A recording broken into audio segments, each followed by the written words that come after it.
I'm cooking with gas. Oh. Did you start already? Yeah. And if I didn't, that's okay. That was a beautiful practice. Thank you. Thank you. And I mean that.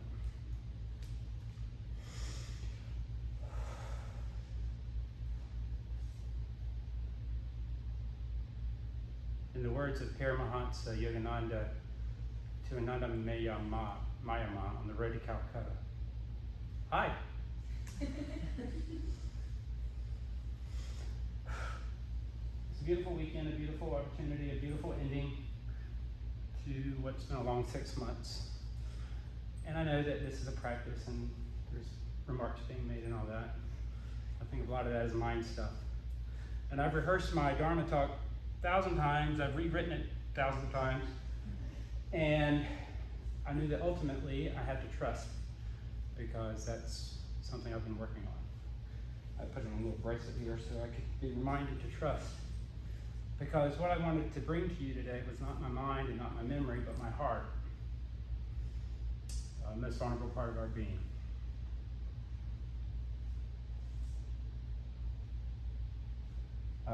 I was at a retreat recently, and it was absolutely the most magical, down-to-earth experience I've ever had, wherever those two meet. And because of you, I was prepared for that weekend. If not, I don't think I would have been able to do it. I noticed on the last day this inclination in myself, and in a lot of the people there, to start to, you come to those places with this open heart and these expectations. Even if you try not to, you still do. Just let things unfold, but then as the time starts to end, I notice myself kind of recoiling, kind of coming back into whatever personality I had. But it was all an effort to resist the pain of having to leave that space. So last time we met, it was a Sunday, and we spent like 3 hours discussing a lot of practices. And it was good, but it was a lot of mind stuff.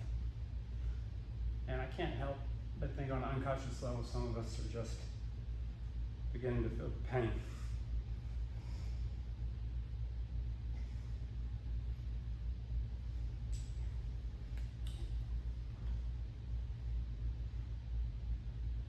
When I was in 6th grade, there was a lot of trauma at my home growing up.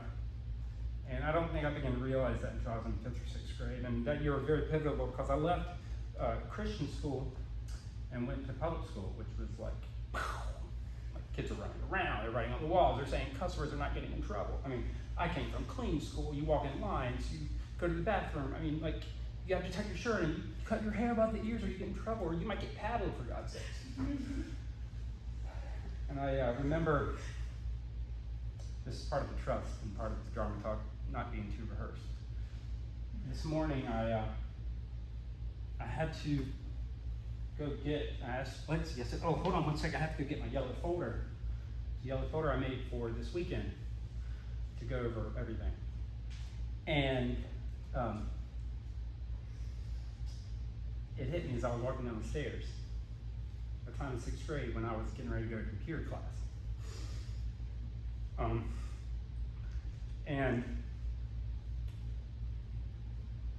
I had a yellow folder for that computer class.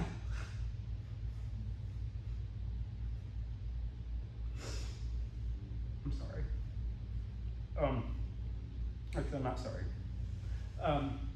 I had a yellow folder for that computer class. And I was so worried I was going to get it wrong. I was so anxious. And 6th grade really marked the beginning of me having to be somebody, for God's sakes. I mean, in Christian school, I could just get along, but now I'm in middle school, damn it, so I'm going to be somebody. I've got to be somebody. So when I walked down the stairs to get my yellow folder, that's the end of that. That's the end of being somebody. That's the end of me trying to be somebody. That's the end of a beautiful 6 months.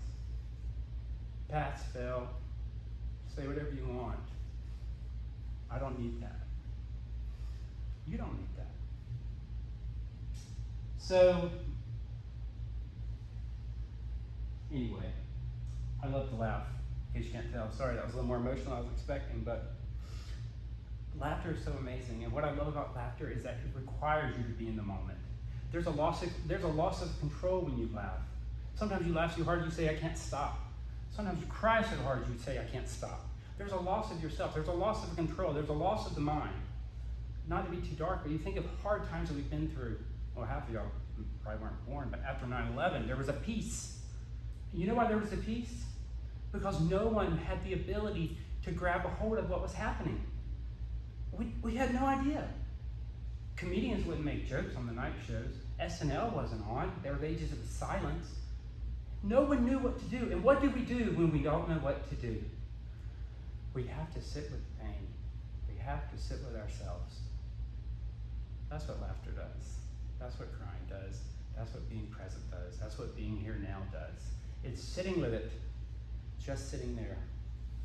So, Ron Doss always talks about any time, they had a SIVA foundation, and anytime they wanted to talk about anything serious, someone had to put on these glasses, which sounds very, very, I mean, in our woke culture, that's, no, we don't do that. We don't talk about, world hunger with these glasses on. That's not taking it very seriously. Well, you know what? To take it serious implies that, or seemingly important implies there might be something that's seemingly not important. Can't have one without the other, right? So, wearing these glasses helps us remain present and remain in our place of being, this is serious, but I also know there's so many other solutions. I also know there's a whole other side to this. Alan Watts talks about how kids in the classroom are told to pay attention, and what do? What is that? I don't pay more attention when I do that. I feel the tension in myself, but I don't pay attention. So, in closing, our effort to attain the spiritual life, our effort to attain perfect yoga, our effort to grab a hold of, to gain, to conquer, whatever it is in our life that we want. Don't forget to play. Don't forget to laugh. Don't forget to have fun. And with that, our chant today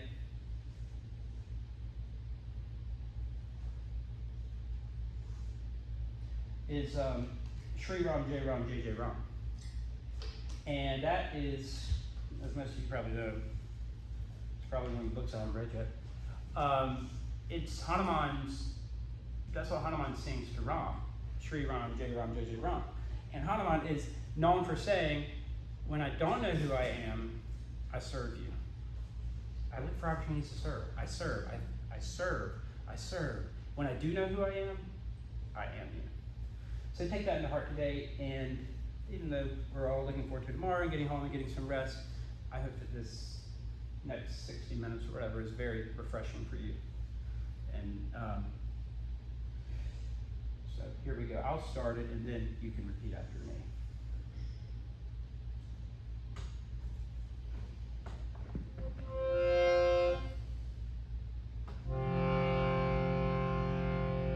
Welcome to close your eyes, soft gaze, or stare at the trees out the window. That's my favorite part.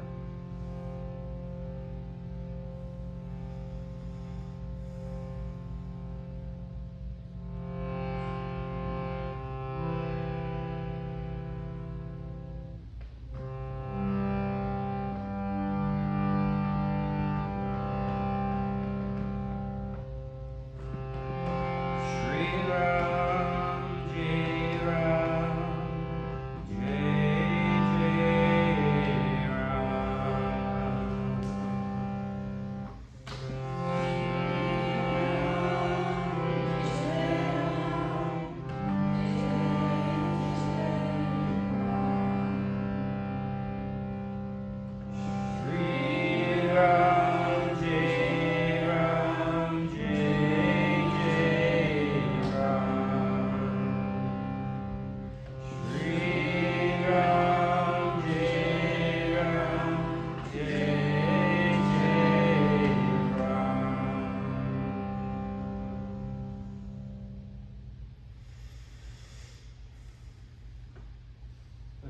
heart center, eyes closed.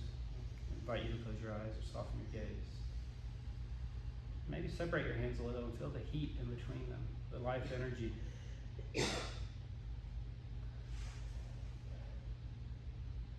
On the inhale, we'll do 3 chants of Om.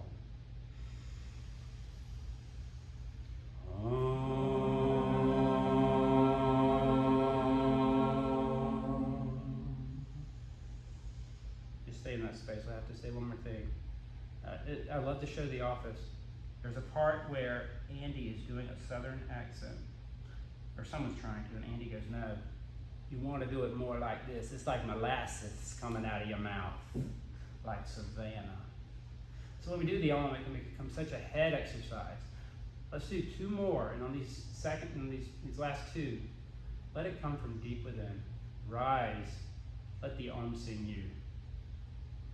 On the exhale.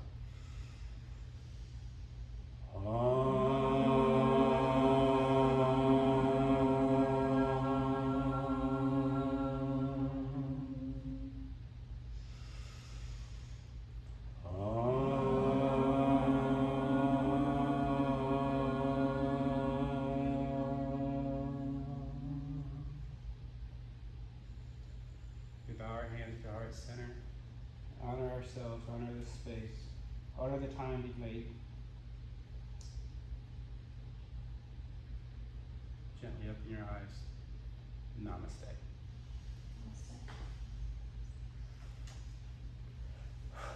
With that, let's come to tabletop. We'll start with 5 cat-cows. On the inhale, we'll round the spine, lift the gaze.